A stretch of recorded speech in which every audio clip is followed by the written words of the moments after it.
Salve! Vamos começando a aula 2 aqui. Eu sei que no último vídeo a gente instalou um Linux para ser nosso ambiente de teste, mas como eu falei também no último vídeo, a gente não ia pular a parte da programação, o que a gente não vai fazer. Eu vou introduzir aqui lógicas de programação e iniciar vocês na programação em uma linguagem que eu sou muito fã, ela é muito boa para Windows, que é C Sharp. Então, bem-vindo a uma aula de programação C Sharp. Bom, aqui já na barra de pesquisa aqui, eu estou usando o Edge porque o Firefox bloqueou o site da Microsoft, não faço ideia por quê. E na barra de pesquisa a gente vai digitar Visual Studio Download e vai clicar no primeiro site que aparecer aí. Aqui você escolhe o comunidade, a não ser que você queira pagar o profissional e o Enterprise, que é um absurdo, uso comunidade que ele é bom igualzinho. Aí a gente vai ter o instalador aqui, eu vou abrir ele aqui pra gente. Como eu já tenho instalado, eu vou apenas mostrar como é para instalar, mas vocês instalem de vocês aí. Se vocês tiverem, pula essa parte do vídeo aí e vai para a parte da programação, que é mais para frente. Já pode fechar o navegador já, não vamos mais precisar de usar essa bosta. Bom, carregado o nosso Visual Studio Installer, a gente vai continuar para frente, não vamos ler nada, esperar baixar. Ele vai instalar o instalador do Visual Studio para a gente escolher o que a gente quer trabalhar. Porque o Visual Studio é uma IDE, você não sabe o que é IDE, é um software para programação super completo, ele tem suporte para 1 milhão de linguagens mais ou menos. E esse Visual Studio Style serve para a gente gerenciar isso. Você pode instalar extensões de Python, C++, C, Java. Como eu já tenho o Visual Studio Style, ele não vai demorar nada para abrir, mas os seus devem demorar um pouquinho porque tem que instalar as coisas e tudo mais. É só esperar carregar tudo aqui pra gente. Aí se vocês já tiverem instalados, vão clicar aqui em modificar. Se não, acho que não vai aparecer isso daqui, ou vai também, não sei. Aí se vocês não tiverem instalados, não vai aparecer essa tela aqui e vai pular direto para a tela do que você quer instalar, que é essa tela aí. Aqui você vai escolher as linguagens que você quer, como eu só utilizo o Visual Studio para usar .NET, que é o C Sharp da vida, então escolhe o .NET aqui. Ele vai baixar 6 GB de coisa, então deve demorar um pouquinho para instalar tudo. Pausa o vídeo aí, espere instalar e quando instalar volta pro vídeo. Vai aqui em iniciar download, eu não vou porque eu já tenho, e é isso. Agora vamos abrir o Visual Studio e digitar Visual Studio 2022, já apareceu ali, é só abrir. Ele vai abrir com esse loading lindo aí, acho muito bonito esse loading aí. Eu gosto da cor roxa. Bom, quando ele abrir, vocês vão se deparar com essa tela aqui, a gente vai em criar projeto. Aí depois de ter carregado todos os tipos de projeto que você pode criar, se você tiver instalado apenas um negócio do C Sharp, ele vai aparecer esse tanto de coisa aqui, então deve pensar qual que eu escolho, mas a gente vai escolher esse daqui, ó, aplicativo console.net framework, da próxima. Aqui a gente pode dar um nome para o nosso projeto, eu vou dar um nome de Boom e vamos apertar em criar. Aí a gente espera criar, ele vai criar tudo que a gente precisa para começar a programar. Vai demorar um pouquinho porque ele vai iniciar o Visual Studio, ainda mais se for a primeira vez que você está iniciando, vai demorar um pouquinho. E também ele vai deixar tudo preparadinho, tudo bonitinho para a gente começar. Aí é só esperar, meu PC é meio lento, então aguarde aí. Aí beleza, ele iniciou o nosso projeto, ele foi direto aqui no nosso arquivo program.cs, que é o arquivo que a gente edita. E você deve estar olhando para isso daqui pensando, meu Deus, o que está na minha tela? Eu nunca vi isso. Se você já viu algum script de outra linguagem, você deve estar achando muito estranho. Que porra é namespace, class, void, static? Mas calma lá, vamos explicar coisa por coisa. Antes de começar a programar, eu vou dar uma mini aula aqui de lógica de programação. Bom, lógica de programação pode ser explicada de uma forma muito simples. Como a gente sabe programar, a gente dá ordens para o computador fazer alguma coisa. Tipo, faça isso, depois faça isso e isso. E o computador, gente, ele é burro, mas ele é obediente pra caramba. Então você pode imaginar uma situação assim. Você é uma mãe ou um pai, sei lá, fala com seu filho assim: filho, vai lá no mercado, compra leite. Se tiver batata, traga 4. O filho vai voltar com 4 leites dizendo, tinha batata. Eu sei que esse é um exemplo meio lelé das ideias, meio doido, mas é basicamente assim que funciona a lógica de programação. Se você não especificar para o computador bonitinho o que é para fazer tal coisa, faça tal coisa, ele pode até executar o programa, não pode não dar erro, mas ele vai obedecer, como eu falei, ele é bem obediente, da forma que você pediu.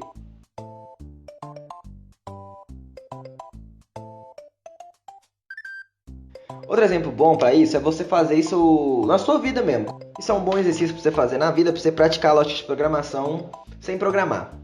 Vamos supor que você está no quarto, aí você vai sair. Aí você vai pensar na sua cabeça, a minha tarefa principal é sair do quarto.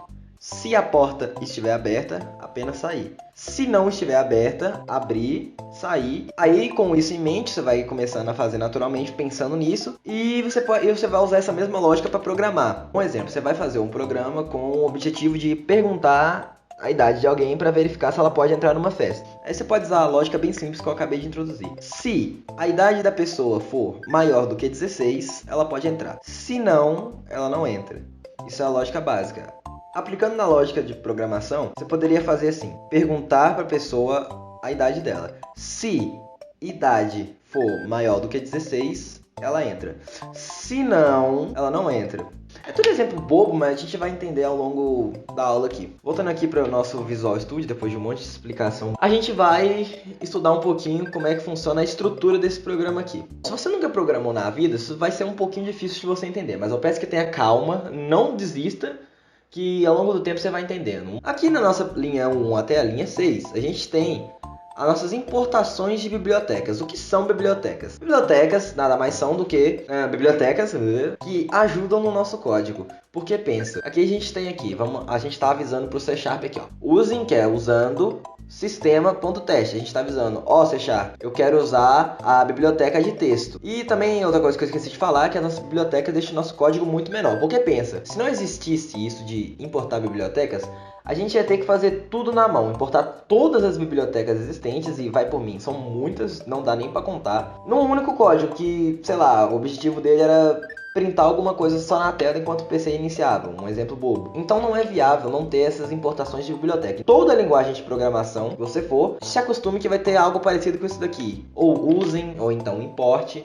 ou então require, qualquer coisa, mas sempre vai ter importação de biblioteca. Outra coisa que a gente tem que é bem marcante nos nossos scripts de C# é esse ponto e vírgula aqui. O que esse ponto e vírgula significa? O ponto e vírgula significa encerramento de ordem. Sempre que você botar esse ponto e vírgula, a linguagem vai entender que você encerrou uma ordem. Como por exemplo, se eu dar um comando aqui para ele escrever na tela olá, esse ponto e vírgula vai dizer que eu encerrei a ordem dele escrever olá. Se eu não colocar, a gente vê que ele já vai acusar um erro aqui. E aqui, ó, tá pedindo ponto e vírgula. Então, o ponto e vírgula é sempre importante. Vai acostumando, porque você vai sempre errar o lugar de algum ponto e vírgula, vai tentar olhar o código inteiro para ver o que errou, e quando tu vê, você errou um ponto e vírgula. E é bem normal na programação você errar uma coisinha muito simples. Então, pode se acostumando também. Próxima coisa da nossa estrutura do programa C# aqui é isso daqui, ó. Namespace e internal class e static void. Eu peço que você não dê tanta atenção para isso daqui, porque isso daqui é de orientação ao objeto. Não dê muita atenção para isso daqui não vai fazer diferença.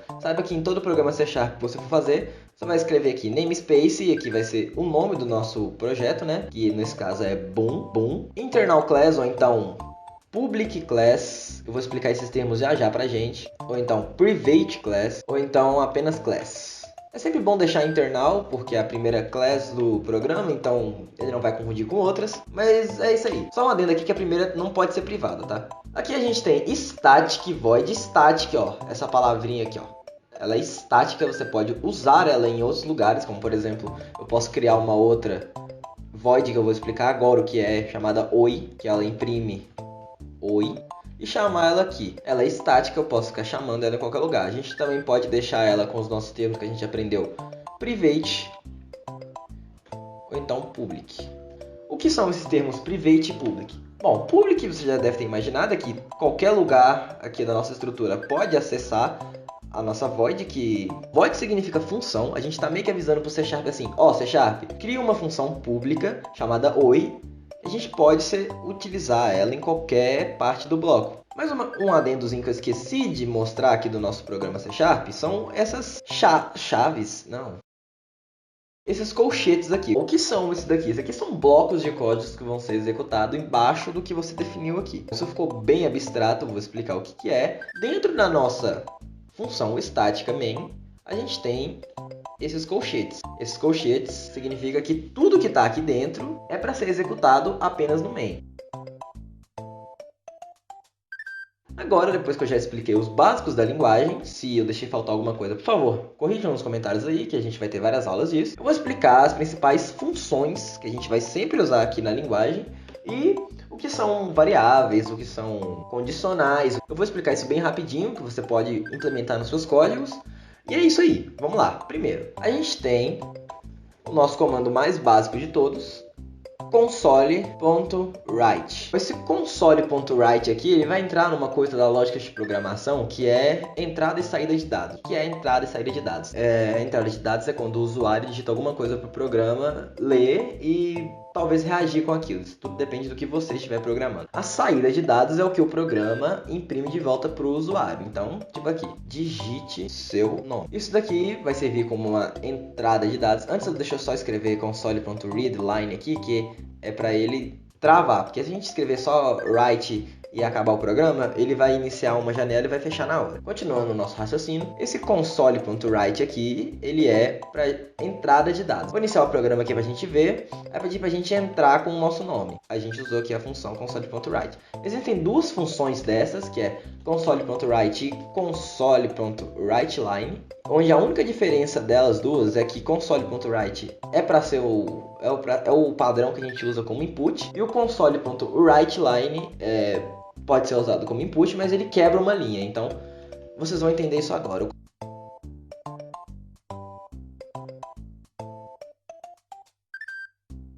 Se você já é experiente em alguma linguagem de programação, você sabe que existem variáveis. O que são variáveis? Variáveis são locais na memória onde armazenam dados. O que isso quer dizer? Pelo amor de Deus, fala minha língua. É algo no PC onde você pode armazenar dados. E esses dados podem ser números, letras, valor falso ou valor verdadeiro. Pode ser texto e eu vou explicar sobre isso agora. Eu acabei de explicar o que são variáveis, então a gente sabe que existem... Os possíveis tipos existentes de variáveis são bool, que carregam um valor falso ou verdadeiro, que é... A gente tem string, que carrega texto. A gente tem int, que carrega números inteiros. Próximo, que é o nosso float, que ele recebe números reais. E a gente também tem outros tipos, como double, const e vários outros, que eu não vou citar aqui porque não são muito importantes para quem está iniciando. E como a gente faz para declarar variáveis? Esse é o jeito certo de falar. A gente vai escrever o nome da variável, como por exemplo string. A gente vai colocar o nome dela na frente, nome é igual. Aí a gente vai colocar o valor da variável. Só uma coisa que eu esqueci de falar das variáveis é que nomes de variáveis não podem começar com números. Então, se você quiser criar um string 8, nome não pode. Variáveis também não podem ter nomes de funções da própria linguagem, como por exemplo string if, que é uma coisa da linguagem, não pode. Sempre que você for criar e o nome da variável ficar dessa cor, roxo ou então laranja, quer dizer que você está criando uma variável com o nome de alguma função do programa. Isso não pode. E as variáveis também não podem ter espaço ou então caracteres especiais, como por exemplo string, nome e número. Não pode criar variável assim. Ou então não pode também criar variável nome, tá vendo? Não pode criar com espaço. Se você quiser criar, o único caractere especial que pode é underline. Agora vamos para a próxima parte desse tutorial, que é sobre verificações. Primeira coisa que a gente vai fazer, a gente vai definir duas variáveis. Uma variável nome, vai ser igual a Dio, e uma variável idade, que vai ser minha idade, 17. Outra coisa sobre variáveis é que se você por algum motivo quiser criar uma variável que pode ao decorrer do programa receber mais de um tipo de valor, como string ou então int, você usa o termo reservado var.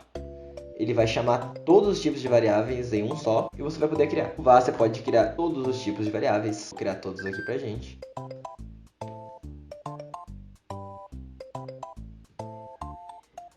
Esses não são todos os tipos de variáveis, existem mais, mas são os mais famosos. Tá vendo? O var pode criar qualquer um deles. Mas eu não recomendo você ficar usando o var, porque além do seu programa ficar mais pesado, isso é uma má prática de programação. Agora vamos para uma coisa um pouquinho mais técnica, né? Que é igual eu estava falando, que é a verificação. A gente vai fazer uma verificação com o que o usuário digitar, igual eu já ensinei. Console.writeline. A gente já tem a nossa entrada e saída de dados aqui. Vamos pegar a variável da forma que a gente pegou aquela hora. String no igual a console.readline. Opa, percebi aqui que eu estava editando o vídeo aqui e notei que eu não expliquei o que significava string, o nome da string e console.readline. Então, readline com uma variável antes, ele pega o valor do nosso input aqui e atribui o valor que a gente digitar para essa variável. E é só isso. Volta a ver o vídeo aí. Agora a gente vai entrar na coisa que complica metade das pessoas e outras deixam assim, tipo, o que está acontecendo? Vamos entrar na verificação de if. A sintaxe da verificação é if, parênteses, condição, abre um bloco, que é o nosso colchete, e se a condição aqui for verdadeira, se aconteceu o que você está verificando aqui, ele vai executar o que está aqui dentro. Se não, que é o nosso else, o else não precisa de verificação, tá? O else é basicamente o contrário do if, não precisa de verificação. Abre esses colchetes e o que for para ser executado no else vai ser executado aqui. A nossa condição é if no, que é a nossa variável do usuário digitar nome. A gente vai usar também nossos operadores lógicos, são igual, ou então and, ou então diferente. Tá todos na tela aí. Vou deixar na tela aí com o significado. Se nome for igual a nossa variável name, console.clear, que é para limpar a tela, console.writeLine, bem-vindo, Dio. Se não for igual, a gente vai limpar a tela também, console.writeLine, você não é o Dio. Não esquecendo aqui do nosso console readline, que é para o programa não fechar na nossa cara. A nossa verificação, se o nome for igual a Dio, bem-vindo Dio. Se não for igual a Dio, você não é o Dio. Vamos iniciar o programa. Aí, pronto, iniciou.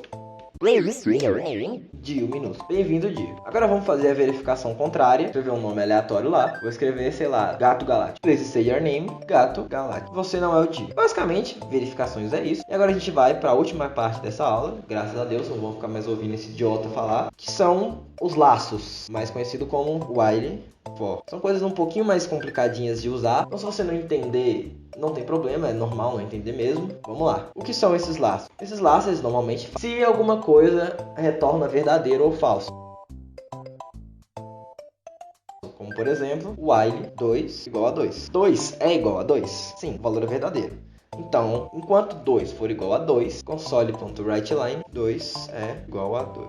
E o que ele vai fazer? Enquanto 2 aqui for igual a 2, e 2 vai ser sempre igual a 2, que é true, ele vai ficar printando 2 é igual a 2 eternamente. Também pode usar o valor true ao invés de ficar fazendo verificação de 2 igual a 2, e é o que eu recomendo também. Vamos para o próximo, que é o for. Primeira coisa que a gente faz, o for, ele tem um certo tipo de uso, que é for, a gente passa uma variável, sempre botando o nosso encerramento de ordem, que eu falei lá no início da aula, int i igual a 1. Agora a gente vai fazer meio que uma verificação de while, que é enquanto i menor do que 1000, i mais mais. O que isso quer dizer? Enquanto a variável i for menor do que 100, ele vai adicionar um número até chegar no 100. A gente agora vai console writeLine i. E ele vai printar todos os números do 1 até chegar no 1000. Eu acho que agora eu consegui introduzir sim todos os conceitos que eu precisava para iniciar vocês na programação. Se vocês gostarem do vídeo, por favor, deixem um like aí, compartilha com algum amigo que quer entrar no mundo da programação e muito obrigado por ter visto o vídeo aí.